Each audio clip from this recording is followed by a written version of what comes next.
Күлкі жәрмеңкесінің іріктеу кезегіне 24 өнерпаз қатысқан болатын. Олар ой ұшқырлығы, тапқырлығына сай сан түрлі тақырыпты көтеріп, қазылар алқасын баурауға тырысқан. Алайда ақтық сынға 3 әуесқой театр жолдамалда. Олардың бірі Шымкенттік Нұрымет өнер орталығының жігіттері. Әзіл қойлар қарапайым оқиғаларды көрерменге әсерлі жеткізіп, ду күлкіге батырды.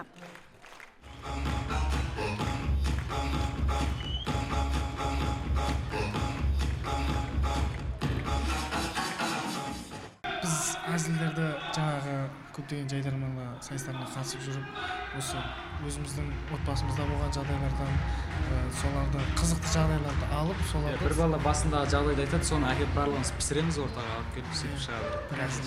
Бәйгеге 100 ат қосып бір ат келеді дейді ғой. Бүгін міне Шымкент шоу, Шаншар театрымен бір сахнада өнер көрсету біз үшін мәртебе.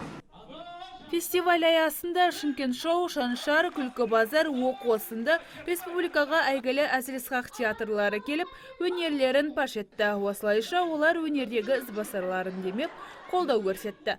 Өтімді әзілдерін айтып, халықты күлкіге қарық қылып, өзгелерге үлгі бола білді.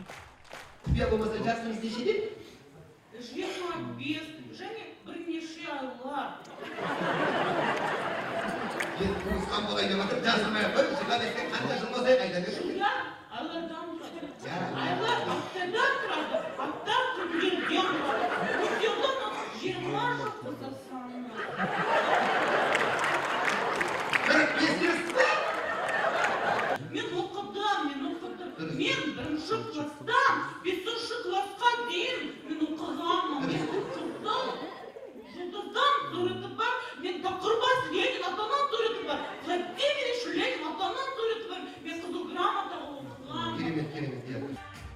Күлкі жәрмеңкесі 1986 жылдан бері өткізіліп келеді.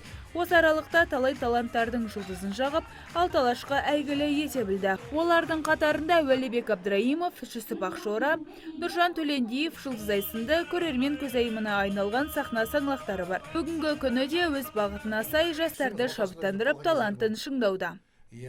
Өнер деген қайта өрлеу дәуірі деп жатады ғой, жалпы әдебиетте болсын, өнерде болсын. Бір түсіңкіреп, бір көтеріңкіреп өстіп, толқып тұратын шаруа. Ал енді осының алдында өткізген байқауға қарағанда, осыдан 2 жыл бұрын өткізген. Мынау байқауда кішкене жылжу бар. Енді келесі жылы аймақтық қыламыз ба деп отырмыз. Алматы облысы, Жамбыл облысы, Қызылорда облысы, оңтүстік аймақтағылар қатысатындай қылып. Ол жақтарда театрлар бар, олардың бәріне мен хабарласады. Мен енді осыдан кейін бар, 3-ші жылы мен Қытай қазақтарыменен мына жақтағы Қарақалпақ жақтағы қазақтар қатты хабарласып жатыр қазір. Мен әлем әзілін өткізгенде мен соларды шақыртқан.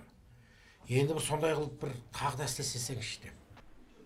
Өнер бәйгесінде жеңіс тұғыры киелі Түркістан шаһарынан келген Яссы тобына бұйырды. 2-ші орында Шымкенттік Нұрымет жігіттері еншілеп, үздік үштікті Төле би ауданының Жебе тобы түйіндеді. Таңшолпан Шамбай, Мұрат Адинаев, ТВК телеарнасы.